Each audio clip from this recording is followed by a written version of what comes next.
¿Por qué Pedro el Grande eligió un pantano inhóspito, azotado por vientos helados y carente de refugios, como el lugar para fundar la nueva capital de Rusia? ¿Qué precio humano y político se pagó por esa decisión que cambiaría para siempre el destino de una nación? La historia de San Petersburgo es la historia de elecciones irrevocables, de miedo, de ambición y de consecuencias que retumban hasta hoy. Aquí comienza un relato donde cada paso fue un riesgo y cada piedra un testimonio de la lucha por un sueño imposible. Amigos, no olvidéis suscribiros a mi canal Pasado Profundo, darle a me gusta y dejar un comentario de 7 palabras. Es necesario para que el canal funcione. Compartid este vídeo con otros si lo consideráis importante. Gracias.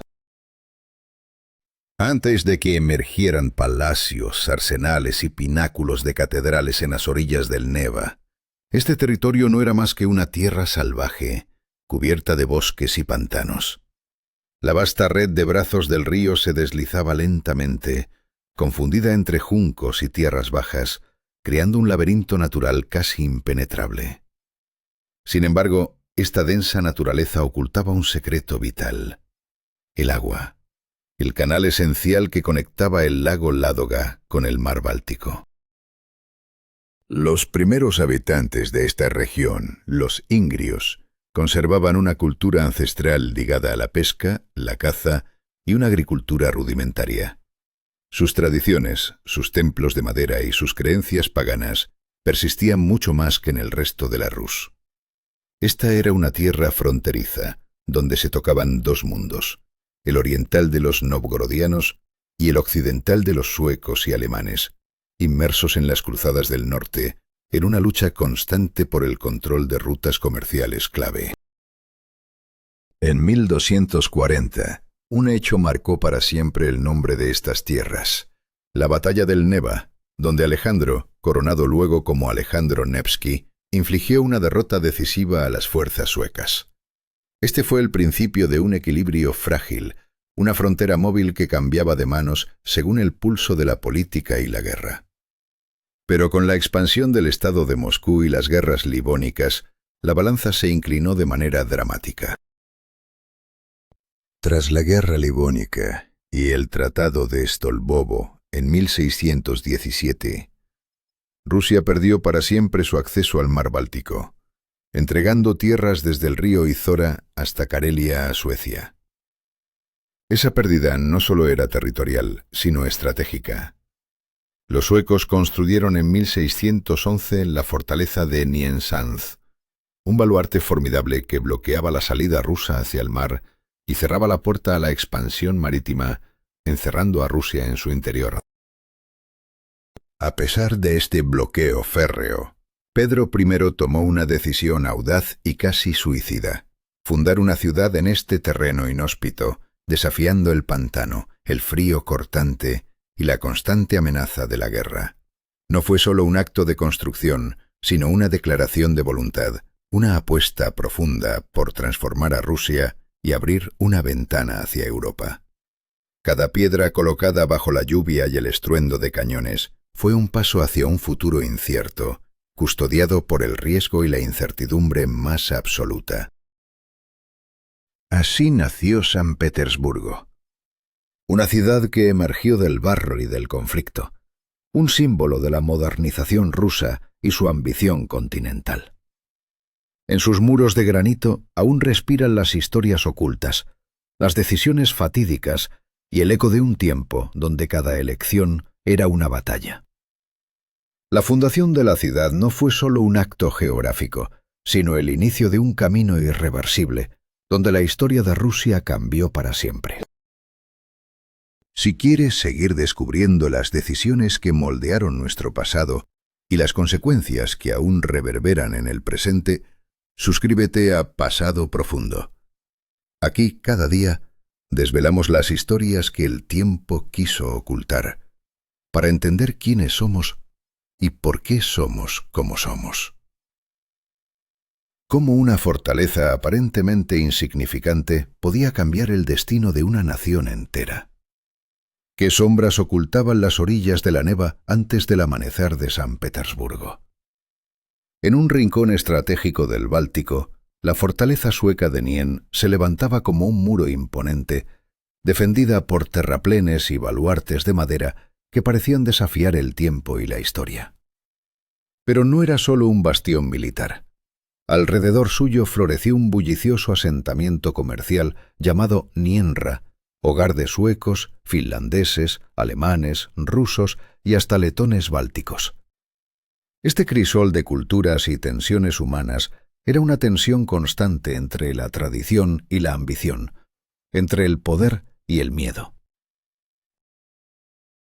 A pesar de su carácter desafiante, Nien no era únicamente un puesto de guerra. Los comerciantes llegaban desde las ciudades suecas, talleres y oficios prosperaban, las misas luteranas resonaban y molinos giraban con el viento del norte. En la década de 70 del siglo XVII, se estima que vivían allí unas 2000 personas, convirtiendo esta fortaleza en una pieza clave del control sueco sobre la cuenca de la Neva. Sin embargo, esta aparente prosperidad ocultaba una tensión religiosa persistente. La población ortodoxa vivía bajo prohibiciones severas.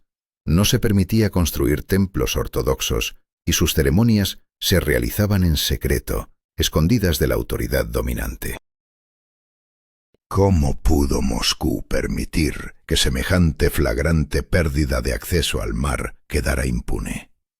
Ya en tiempos del zar Alejo Mikhailovich surgieron planes para recuperar Nien, pero la atención del país estaba concentrada en la lucha contra la mancomunidad polaco-lituana y en reformas internas que consumían recursos y voluntades.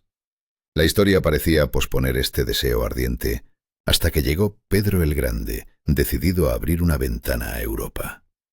Para él, la recuperación de estas tierras no era solo una meta política, era una cuestión personal y vital para el futuro de Rusia.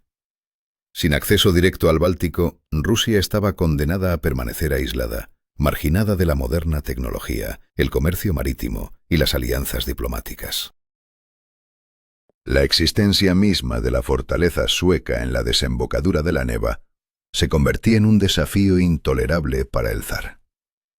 A pesar del control sueco, rusos viejos, creyentes, campesinos y comerciantes continuaban migrando a estas tierras, buscando refugio entre bosques y riachuelos, esquivando impuestos y persecuciones religiosas. Leyendas cuentan que uno de ellos construyó un molino en el arroyo Karpovka, otro cultivó un huerto donde hoy se extiende el emblemático Paseo Liteini. Estas pequeñas historias se entrelazarían con el mito popular de la fundación de San Petersburgo, una ciudad nacida no en un vacío, sino en una tierra fronteriza, difícil y decisiva. Décadas antes de 1703, la escena estaba ya parcialmente preparada. La fortaleza sueca protegía una arteria vital entre el lago Ládoga y el Báltico, mientras que pequeñas aldeas rusas resistían en la orilla, aferrándose al suelo pantanoso que aguardaba al visionario que osara transformarla para siempre. Pero entonces estalló la Guerra del Norte en agosto del año 1700. Pedro I, con la esperanza de una victoria rápida, selló alianzas con el electorado sajón de Augusto II y el reino danés de Federico IV, apuntando a recuperar las tierras perdidas tras el Tratado de Stolbovo. Sin embargo, la realidad golpeó con brutal crudeza en noviembre de ese mismo año. En Narva, el ejército ruso sufrió una derrota aplastante frente a las jóvenes pero disciplinadas tropas de Carlos XII de Suecia. La llamada victoria fácil se desvaneció y dio paso a una guerra larga y agotadora, que no solo pondría a prueba la capacidad militar rusa, sino también su voluntad de cambio y supervivencia. La derrota en Narva fue un golpe devastador para Pedro, pero también la chispa que encendió una transformación profunda. Lejos de rendirse o buscar la paz a cualquier precio, el zar tomó una decisión que marcaría un antes y un después. Reformar urgentemente el ejército. Nuevas unidades se formaron con modelos europeos. Extranjeros expertos comenzaron a entrenar a los soldados, y talleres de armas y fundiciones se multiplicaron en tiempo récord. 2 años después, la primera gran victoria emergió como un rayo de esperanza. La toma de la fortaleza de Noteburgo, Oreshek, en la fuente de la Neva. Este triunfo fue solo el prólogo para un objetivo aún mayor. Nienchánza, el bastión clave sueco en la boca del río. Controlando la salida de la Doga hacia el Golfo de Finlandia, Nienchánza mantenía bajo vigilancia toda la red fluvial de la Neva. Sus defensas incluían terraplenes de tierra, parcialmente cubiertos de madera, y posiciones de artillería que vigilaban implacables el horizonte. Pero el frío y la humedad eran tan desesperantes que el ingeniero alemán Christian Lassi, en una carta, no dejaba de quejarse del clima implacable. ¿Quién tendría la fuerza y la audacia para convertir ese pantano helado en la puerta de entrada a Europa? ¿Qué precio estaba dispuesto a pagar Pedro el Grande por su sueño? El reloj del destino empezaba a correr, y cada movimiento, cada decisión, se acercaba a un punto de no retorno. Si quieres conocer cómo estos momentos de miedo, sacrificio y coraje dieron forma al nacimiento de San Petersburgo y cambiaron el curso de la historia rusa, no olvides suscribirte a Pasado Profundo. La historia continúa, y las decisiones que parecen pequeñas hoy pueden transformar el mundo mañana. ¿Hasta qué punto un hombre puede ignorar el sufrimiento humano en nombre de un sueño? ¿Qué precio pagamos por el poder y la ambición desmedida? Pedro el Grande no solo ordenó la construcción de una ciudad, sino que marcó con su mano el lugar exacto donde colocar cada tronco, sin temer al trabajo duro ni a la simplicidad. Su presencia en cada detalle no era casualidad. Cada fortificación era tierra apisonada y rodeada de troncos, como una extensión física de su voluntad y control. Pero esta era solo la primera capa de un castillo que ocultaba un destino mucho más oscuro. Cada bastión fue nombrado en honor a sus más cercanos aliados y consejeros, transformando el mapa de la fortaleza en un mosaico de relaciones políticas y personales.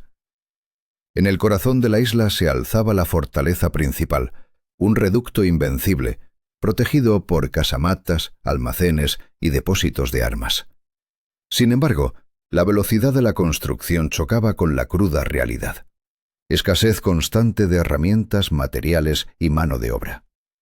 Cada tronco colocado era una batalla contra el tiempo y las circunstancias. Y mientras la fortaleza tomaba forma, Pedro ya vislumbraba la necesidad de una armada que asegurara el futuro de la ciudad. Un puerto sin barcos. Imperdonable para Pedro. En el estuario del río Oja, en el verano del año 1704, nació el astillero del almirantazgo. Elegido con precisión, aguas tranquilas, cercanía a los bosques y un acceso cómodo para las naves. Allí comenzaron a erigirse las pequeñas embarcaciones de la flota del Neva. Grabotes, dubeslipki, galeras. La madera venía de las provincias del norte, el cáñamo del Volga, y las cuerdas se fabricaban en el mismo lugar. Pero esta empresa no se sostenía solo con recursos. Para abastecer la ciudad con trabajadores, en el año 1705, Pedro emitió un decreto que enviaba campesinos y posaderos de las provincias interiores hacia San Petersburgo. Los enviaban en grupos de cientos, en un viaje de una semana que solo iba a empeorar al llegar. Los hombres eran sometidos a condiciones inhumanas, jornadas laborales que comenzaban al alba y se extendían hasta la oscuridad, trabajos en agua hasta la cintura, viviendas precarias en chozas de barro o al aire libre. La tasa de mortalidad se disparó, con más de 5.000 muertos solo en un otoño. Sepultados junto a los muros, en fosas comunes sin nombre ni epitafios, nació la leyenda del Ciudad de los Huesos. Desde entonces, en la década de 1710, las historias sobre San Petersburgo se difundían como cuentos oscuros por todo el país. Se decía que la tierra estaba impregnada de sangre y sudor, que cada piedra enterraba el sufrimiento de alguien y que una maldición flotaba sobre la urbe. Estos relatos no eran mera ficción ni exageración. Pero Pedro, imperturbable ante las supersticiones, continuó avanzando. Para él la construcción de San Petersburgo era un asunto de Estado, una cuestión que definiría el futuro de Rusia. Para el año 1707, las primeras manzanas comenzaron a formarse en la isla Vasilievsky. Su visión era clara, una ciudad de calles rectas, amplias avenidas y canales que reemplazaran las carreteras. Él mismo trazaba los planos, orientando las vías estrictamente según los puntos cardinales. Sin embargo, gran parte de esos planes quedaron en papel, pero el principio de una planificación regular y racional se impuso, rechazando el crecimiento caótico que la capital antigua, Moscú, había sufrido. En ese momento llegó el arquitecto Domenico Trezzini, suizo de la región de Ticino, formado en Italia, quien asumiría el rol de líder arquitectónico de la visión de Pedro. Fue Trezzini quien propuso construir edificios al estilo del norte de Europa. Estructuras simples, simétricas, con techos de tejas, sin decoraciones innecesarias. Bajo su dirección se levantaron barracones, viviendas para oficiales, hospitales y templos.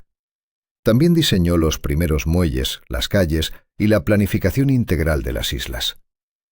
Su influencia definiría lo que más tarde se conocería como el estilo barroco petrino, fundamental para la identidad del nuevo San Petersburgo.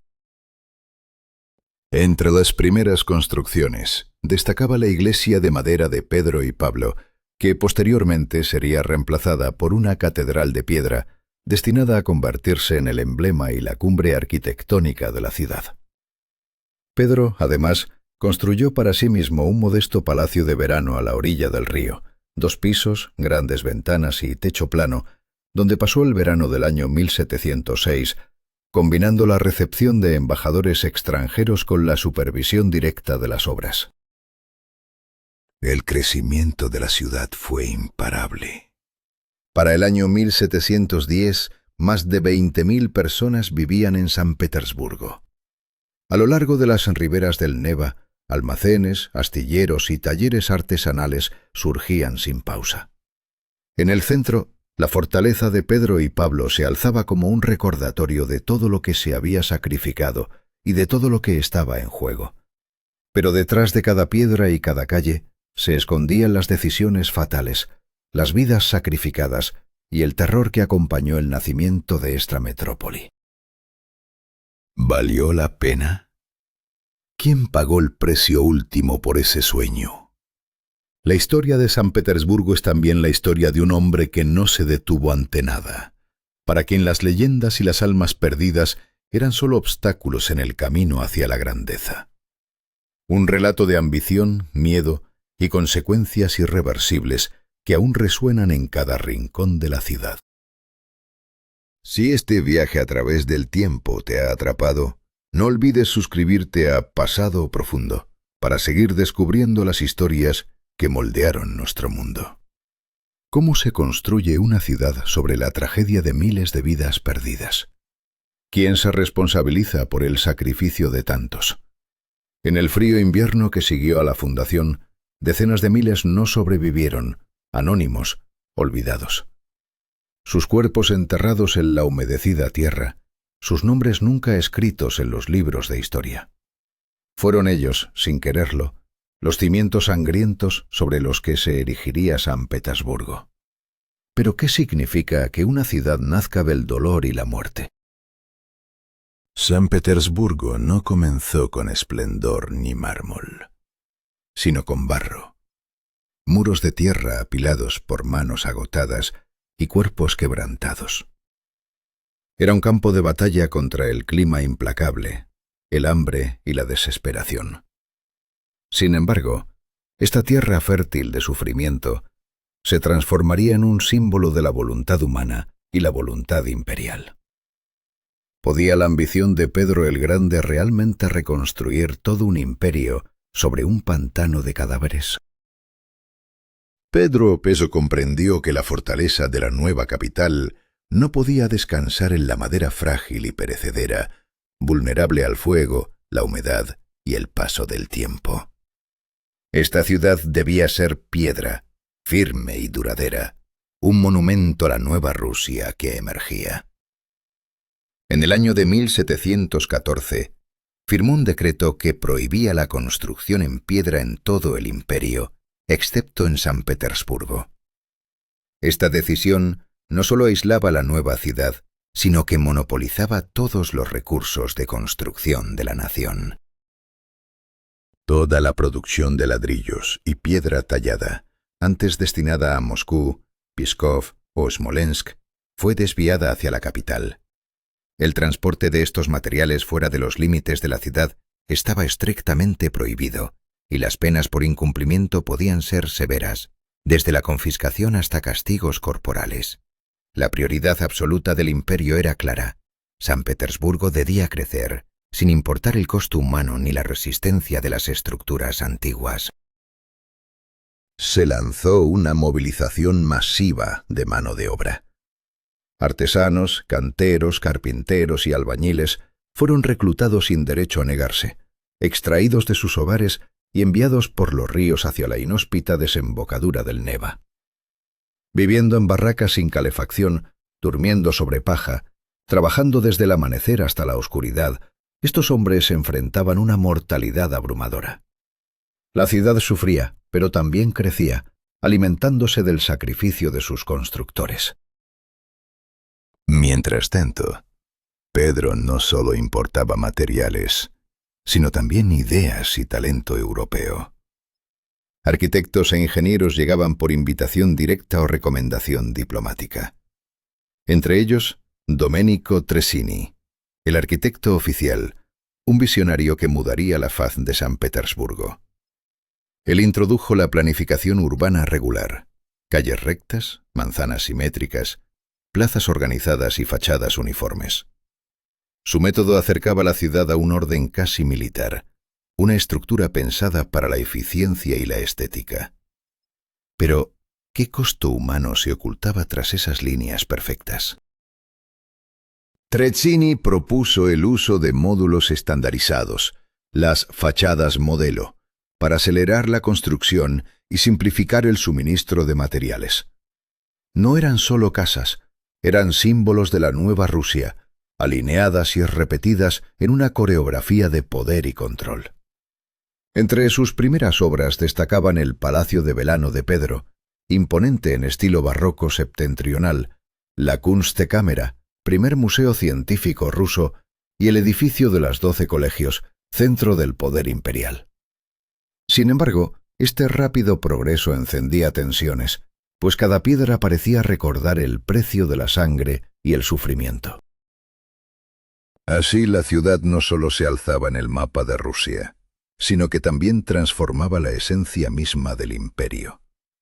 Cada decisión de Pedro el Grande, desde la prohibición de construir fuera de San Petersburgo hasta la llegada de arquitectos extranjeros, marcaba una línea entre el pasado y un futuro irreversible.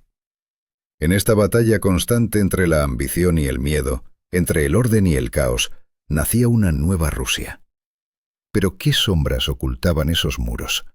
¿Qué voces no se escuchaban en el rugido del progreso?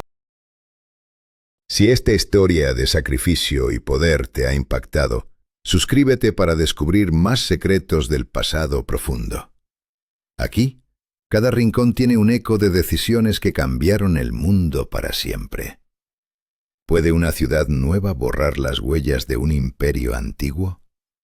¿Qué sucede cuando las estructuras del poder se desplazan y nadie está preparado para el cambio? ¿Hasta dónde puede llegar un hombre dispuesto a romper con todo para forjar un futuro incierto? Pedro I enfrentó estos dilemas al transformar Moscú y crear una nueva capital en el borde helado del Báltico. Pero su decisión desató una cadena de consecuencias irreversibles que marcarían para siempre la historia de Rusia. El boyarasco moscovita apenas podía aceptar la realidad impuesta por Pedro. La vieja nobleza, acostumbrada a la jerarquía rígida y a las tradiciones, veía con temor cómo sus privilegios se desvanecían. San Petersburgo no era solo un lugar geográfico, sino un símbolo de ruptura. No valían la nobleza de sangre, ni la cercanía con el patriarcado, ni los lazos familiares en la corte. Aquí la rapidez, la competencia y la lealtad eran las únicas monedas de cambio. Pero esta nueva realidad no fue recibida sin resistencia. Pedro proclamaba abiertamente que se premiaban el mérito personal, el dominio de idiomas extranjeros y la entrega absoluta a la causa. Para forzar este cambio, emitió decretos que exigían a los funcionarios, a partir del 8º rango, residir permanentemente en la nueva capital con sus familias. Las sanciones por incumplimiento eran severas: multas, destituciones e incluso el exilio de sus esposas.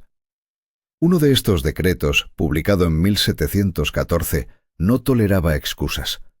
Enfermedades, falta de vivienda o dificultades no eran válidas para evitar el traslado. En una carta privada, el poeta y diplomático Fyodor Polikarpov describió la atmósfera que se respiraba. Los boyardos contemplan este destino como un abismo helado. Algunos hacia el hogar, otros hacia el destierro, y no hay manera de discernir qué es qué. El temor crecía como una sombra silenciosa. Pero no solo la nobleza se rebelaba. La Iglesia también se resistía a perder poder y tradición.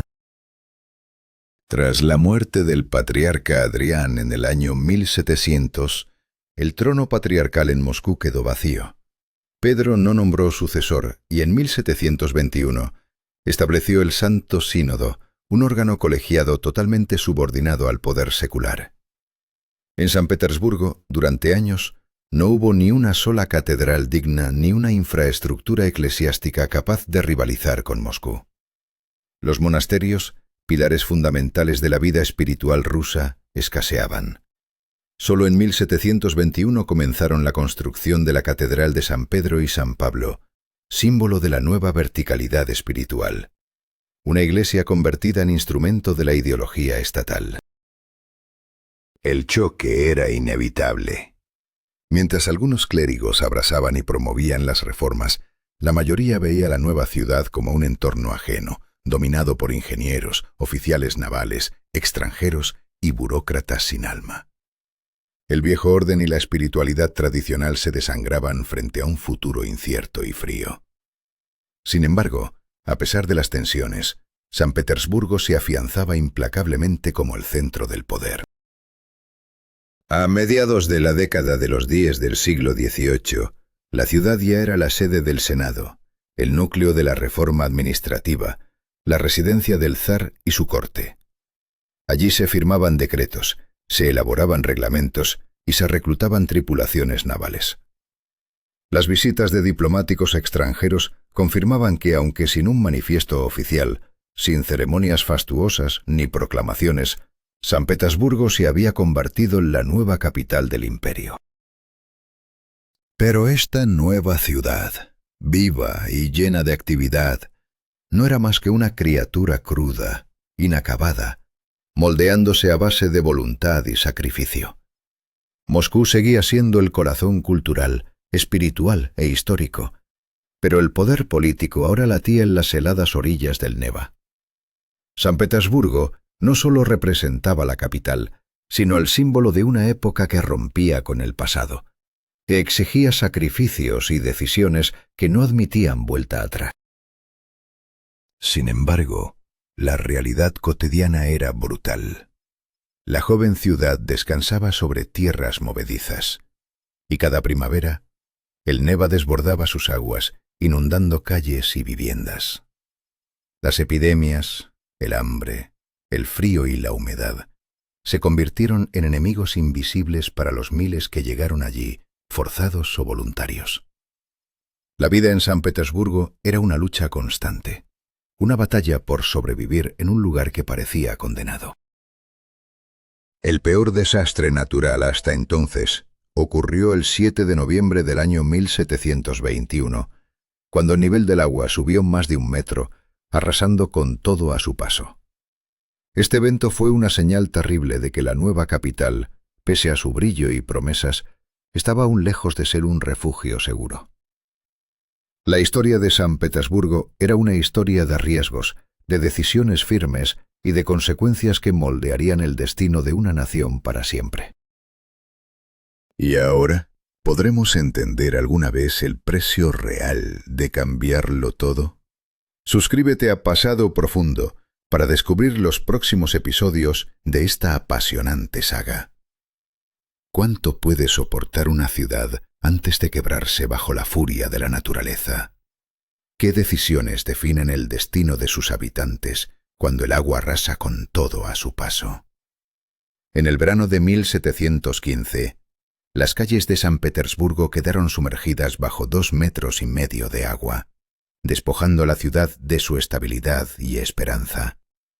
Las casas de madera se desprendían de sus cimientos, arrastradas sin piedad por la corriente, mientras los almacenes se deshacían y la comida se pudría irremediablemente. ¿Cuántos perdieron la vida en esa tragedia que marcó para siempre la memoria colectiva? En los techos, en las iglesias y en los cuarteles, la gente buscaba refugio desesperadamente, enfrentándose a la amenaza invisible del agua que no solo destruía, sino que también contaminaba todo a su paso. La sanidad se desplomó junto con los cimientos de la ciudad. Residuos y aguas negras se mezclaron con pozos y mercados, haciendo de San Petersburgo un caldo perfecto para la propagación de enfermedades infecciosas. ¿Cómo luchar contra un enemigo que se infiltra en cada rincón, en cada gota? La peste de la disentería, las infecciones intestinales, la escasez de vitamina C con la consiguiente ceguera y debilidad se convirtieron en visitantes constantes. Y en las zonas bajas, la fiebre de los pantanos se cebaba con la población, mientras los mosquitos, lejos de ser una molestia, eran heraldos de dolor y locura. Las mordeduras inflamaban la piel y provocaban fiebres altas y delirios que desgarraban el alma. En un lugar donde los médicos eran escasos y las farmacias un lujo, la salvación se buscaba en hierbas, compresas y plegarias. ¿Quién podía realmente proteger a esta ciudad? Los primeros hospitales militares y administrativos se construyeron en la segunda década del siglo, como el lazareto junto al almirantazgo, pero el acceso para las clases bajas era casi imposible. La asistencia médica era un privilegio reservado a los funcionarios y oficiales, mientras que numerosos trabajadores y sus familias sucumbían ante enfermedades, especialmente durante los crudos inviernos y los periodos de escasez. La mortalidad alcanzaba decenas de porcentajes, un precio terrible por la vida en una ciudad que apenas comenzaba a crecer. La vida cotidiana estaba marcada por viviendas precarias. Las casas oficiales, destinadas a funcionarios y maestros, eran construcciones apresuradas y maltrechas. Paredes delgadas, corrientes de aire, techos que filtraban agua, estufas que apenas calentaban. En contraste, soldados y obreros sobrevivían en barracas, cuevas y cuarteles, donde el frío helaba hasta la tinta, y el rocío matutino cubría su ropa con escarcha que parecía imposible de quitar. El combustible llegaba por vía fluvial, y cualquier retraso significaba noches heladas y más enfermedades. La ciudad atraía una mezcla heterogénea de personas. Algunos llegaban por órdenes imperiales, otros impulsados por la esperanza o la necesidad. Artesanos, comerciantes, pequeños empresarios y especialistas extranjeros ponían sus esperanzas en encontrar trabajo, abrir negocios o ganar tierras. Pero la ciudad no perdonaba a los débiles. Quien no resistía, se marchaba. Quien quedaba, echaba raíces profundas en un suelo de dificultades constantes. El comercio se desarrollaba a lo largo de las orillas, en los muelles cercanos al almirantazgo y el Prado de Isaac, donde se vendían pan, pescado seco, repollo, miel, kvas y tabaco. La moneda escaseaba y el trueque dominaba la economía. Un saco de cebollas por un par de botas, leña a cambio de telas de lana. La provisión llegaba desde el sur y el río Volga, pero en invierno los suministros se detenían. El hambre apretaba con fuerza, y el invierno de 1715 fue especialmente brutal, cuando el hielo cortó todas las rutas y los desesperados quemaban los muelles de madera para conseguir pan. Frente a este caos, la administración de la ciudad intentó imponer un orden con la creación en 1714 de la principal oficina del policía mayor. Su tarea era vigilar la limpieza, la seguridad contra incendios, el cumplimiento de los precios y las normas comerciales, así como restringir la venta de alcohol. Sin embargo, la policía era escasa y débil. Muchos oficiales aceptaban sobornos, y los guardias nocturnos temían salir a las oscuras calles. ¿Cómo contener el descontrol cuando la ley misma flaquea? La criminalidad crecía sin freno.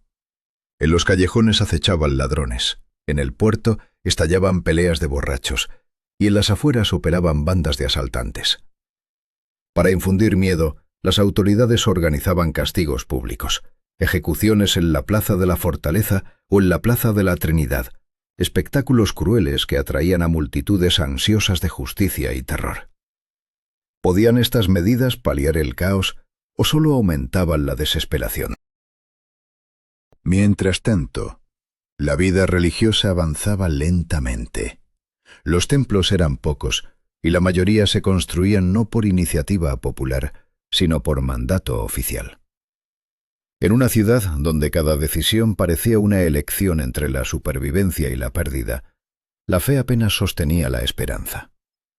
Cada edificio, cada calle, cada alma quedaba atrapada en una cadena de decisiones fatales, donde la naturaleza, la enfermedad y la pobreza tejían un destino implacable.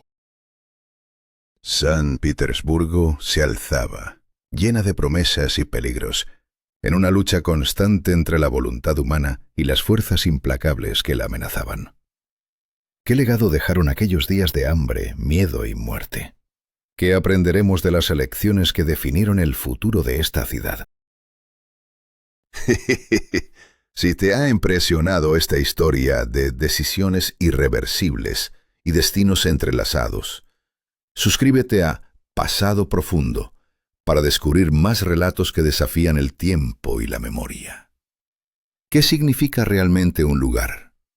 ¿Puede una ciudad encarnar el alma y el destino de un hombre? ¿Puede el poder transformar no solo tierras, sino la misma historia? Pedro el Grande no solo construyó San Petersburgo, se convirtió en ese lugar.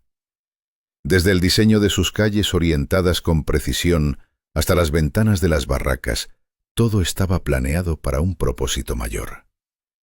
Este no era un simple asentamiento, sino un monumento viviente a su voluntad. Pero, ¿qué precio tendría esta voluntad?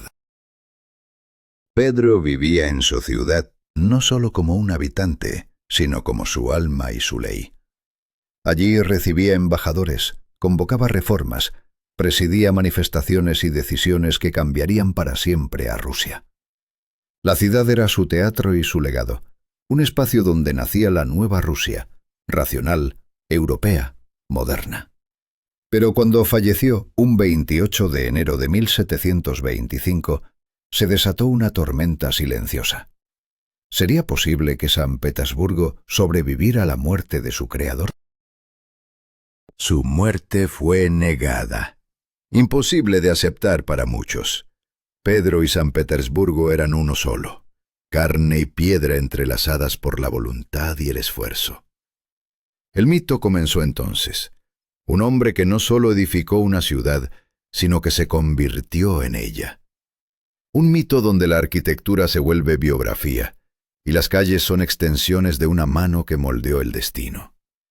¿Sería entonces la historia de Rusia un dibujo trazado sobre el lienzo urbano? Pero el poder no se detiene ante la muerte. San Petersburgo continuó siendo la encarnación de esa Rusia nueva, una Rusia a la que Pedro se había entregado por completo. Lejos de la tradición y el abrazo de Moscú, la ciudad emergía entre vientos helados y paisajes inhóspitos como prueba viviente de que la voluntad del soberano podía vencer a la naturaleza y alterar el curso de la historia. ¿Quién podría mantener esa llama viva tras la desaparición del gran zar? Los sucesores de Pedro entendieron el significado simbólico de la ciudad y continuaron su legado con determinación. Catalina I prosiguió la construcción del templo de Pedro y Pablo, que se convirtió en la tumba de la dinastía Romanov. Durante el reinado de Ana Ivanovna, se levantó el Palacio de Invierno en piedra, un símbolo del poder consolidado. Isabel Petrovna llamó al arquitecto Bartolomeo Rastrelli para dar al imperio un rostro barroco y dorado, repleto de grandiosidad, reflejando la ambición imperial. Sin embargo, incluso Pablo I, con su visión de caballería y reglamentos alemanes, no pudo ignorar el poder simbólico de esta ciudad. San Petersburgo no solo era la sede administrativa, sino un escenario viviente de la autoridad rusa. Allí se firmaban decretos, se recibían embajadores, se organizaban desfiles que mostraban la fuerza del imperio. La planificación europea y el control absoluto se manifestaban en cada plaza, cada calle, cada perspectiva. El Senado, la Academia de Ciencias, la principal astillero naval, todos símbolos de una Rusia que emergía con orden y claridad, una Rusia que quería y debía cambiar. Pero ¿cómo resistiría esta ciudad las fuerzas del tiempo y la historia? San Petersburgo también se transformó en un espacio de memoria y poder. La Catedral de San Pedro y San Pablo, austera, sin la pomposidad bizantina, con su aguja dorada que se alzaba hacia el cielo, se convirtió en la tumba de casi todos los zares, comenzando por Pedro. Incluso Nicolás II, que gobernó desde Moscú, no pudo ignorar la sacralidad de este lugar. La ciudad se volvió un santuario, un mausoleo donde el poder se perpetuaba. Pero el símbolo más impactante fue el jinete de bronce, erigido bajo Catalina II, una estatua monumental que señalaba hacia el futuro, hacia Europa y el mar. Esa figura ecuestre no solo representaba a Pedro, sino la voluntad implacable de transformar la historia. San Petersburgo se convirtió en el argumento vivo de que la determinación puede moldear no solo la tierra, sino el destino de un pueblo. La literatura rusa, brotando de estas calles, hizo de la ciudad una metáfora de orgullo y temor. En la pluma de Pushkin, ese lugar surgió del pantano, un testimonio eterno de una Rusia que se atrevió a soñar y a cambiar. Pero ¿qué nuevas decisiones, qué consecuencias se avecinaban en esta ciudad de hielo y promesas? Así, la historia de San Petersburgo es una cadena de decisiones fatídicas, de voluntades enfrentadas a la naturaleza y al tiempo, de hombres cuya fuerza y miedo moldearon un imperio. Pedro el Grande no solo creó una ciudad, creó una leyenda viviente, un espacio donde la historia se escribe en piedra y acero. Y aunque el hombre murió, el sueño siguió vivo, vibrando en cada rincón de una ciudad que nunca olvida su razón de ser. ¿Te atreves a seguir viendo cómo este legado desafía el paso de los siglos? Si esta historia te ha atrapado, suscríbete a Pasado Profundo para descubrir más relatos donde las decisiones humanas, sus temores y consecuencias, moldearon el curso irreversible de la historia. Aquí, cada ciudad, cada monumento, cada calle es un eco de los sueños y pesadillas de aquellos que se atrevieron a cambiar el mundo. ¿Puede la voluntad de un solo hombre moldear el destino de una ciudad entera? ¿Qué precio se paga cuando el poder se impone sin piedad? En la figura del jinete de cobre, Pedro el Grande encarna una dualidad inquietante, símbolo del triunfo de la civilización y al mismo tiempo una amenaza implacable para el hombre común. Esta estatua no solo domina la ciudad, sino que persigue a sus habitantes en una danza mortal entre la autoridad y la fragilidad humana. La tensión crece y la pregunta persiste: ¿quién controla realmente el destino? Eugene, el protagonista de la epopeya, sucumbe a la locura al enfrentarse con la indiferencia brutal de la ciudad. Su mente se desgarra en un choque inevitable con una fuerza implacable que no reconoce la individualidad. La persecución final, donde la estatua parece cazar al hombre vivo, se convierte en una metáfora aterradora de la lucha entre el individuo y el poder absoluto. ¿Hasta dónde puede resistir el espíritu humano antes de quebrarse? Nikolai Gogol nos lleva a un San Petersburgo de fantasmas y obsesiones burocráticas. Un lugar donde la realidad se distorsiona y la locura acecha en cada esquina. En relatos como La capa y Las notas del loco, la ciudad se convierte en un escenario de pérdida interior, un laberinto donde la identidad se disuelve.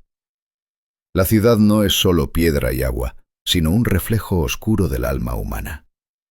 ¿Qué secreto se esconde en sus sombras? Fyodor Dostoyevsky vio en San Petersburgo una arena para la batalla espiritual. Sus calles trazan el camino tortuoso de Raskolnikov, desde el crimen hasta el arrepentimiento, desde la arrogancia hasta el perdón. Cada paso en la ciudad es un paso hacia la redención o la condena. La ciudad no es solo un espacio físico, sino un espejo del tormento interno. ¿Puede el alma humana encontrar la luz en medio de tanta oscuridad? Pero más allá de la literatura, San Petersburgo siguió creciendo, expandiéndose con nuevas avenidas y muelles, con palacios de mármol y obeliscos de granito. La simetría y el orden, trazados en los planos de Pedro el Grande, permanecieron intactos incluso cuando emergieron nuevos estilos como el Imperio. La ciudad mantenía su rostro frío y majestuoso, un símbolo de poder y control. Sin embargo, bajo ese brillo, una sombra persistía. La construcción de la ciudad costó miles de vidas humanas, un sacrificio que nunca fue olvidado. En el habla popular, San Petersburgo era conocido como la ciudad sobre huesos. Este contraste brutal entre la voluntad de poder y el sufrimiento humano se convirtió en parte del ADN de la ciudad. Cada calle y cada piedra llevan la memoria de ese precio oculto. ¿Cómo puede una ciudad sostenerse sobre tantas tragedias? El mar y la flota fueron pilares fundamentales de este simbolismo. Los barcos se construían en el astillero del almirantazgo, los marineros se entrenaban en escuelas navales y Kronstadt protegía las vías hacia la capital. Rusia seguía mirando hacia Europa a través del Báltico, y San Petersburgo era esa ventana abierta al mundo. No era solo un avance técnico, sino una visión geopolítica que hundía sus raíces en el proyecto de Pedro el Grande. Cuando el sol ilumina la aguja de la catedral de Pedro y Pablo, las sombras se extienden con la misma precisión de siempre. La mano de Pedro, señalando hacia el Neva, no solo indica un río, sino que clama por un movimiento constante hacia adelante. La ciudad, nacida del pantano, no es solo un punto en el mapa. Es un símbolo vivo, inscrito en la memoria y la cultura. Un lugar donde convergen la voluntad, el poder, el sufrimiento y la esperanza. ¿Podrá esta ciudad, forjada en la sangre y la ambición, seguir siendo un faro para Rusia? ¿O se convertirá en la tumba de sus propios sueños? La historia de San Petersburgo es una cadena implacable de decisiones fatales y consecuencias irrevocables. Sus calles guardan el eco de voces que aún claman por justicia y libertad. La lucha entre el individuo y el poder continúa, y el futuro pende de un hilo. Si quieres descubrir más sobre cómo la historia de San Petersburgo sigue moldeando el alma de Rusia, suscríbete a Pasado Profundo y acompáñanos en este viaje a través del tiempo y la memoria.